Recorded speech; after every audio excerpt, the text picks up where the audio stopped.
Hi friends, welcome to SR creations. నన్ను కొంతమంది అడిగారు ఫ్రెండ్స్, మీ మిషన్లో మిర్రర్ వర్క్ ఎలా వేస్తారు అని. మీరు చూస్తున్నారు కదా, అలా ఫస్ట్ మిర్రర్ రౌండ్ తీసుకుంటుంది మిషన్లోని.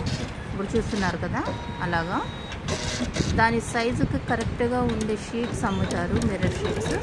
అవి తీసుకొని వాటిని అంటిస్తాము. ఇందులో ఏంటంటే గ్లాస్ అనేది యూజ్ చెయ్యం, నీడిల్ పడితే మళ్ళీ బ్రేక్ అవుతుంది కాబట్టి. తర్వాత నెక్స్ట్ కలర్కి వెళ్ళి స్టిచ్చింగ్ అయితే కంప్లీట్ చేస్తుంది. చూడండి ఎంత నీట్ ఫినిషింగ్ ఇస్తుందో. మిర్రర్ వర్క్ మా మిషన్లో చాలా బాగా వేస్తుంది. మిర్రర్స్ ఊడిపోతాయి అనే భయమే ఉండదు, ఎందుకంటే మొత్తం ఫిల్లింగ్ చేసేస్తుంది. ఇందులో మల్టీ కలరే ఎక్కువగా అయితే యూజ్ చేస్తాం ఫ్రెండ్స్. చాలా నీట్గా ఉంటుంది. ఈ గ్రీన్ కలర్ అయితే సూపర్. అసలు ఎన్ని వర్క్స్ వేసానంటే నాకే ఐడియా లేదు. నచ్చితే ఒక కామెంట్ చేయండి. Thank you friends.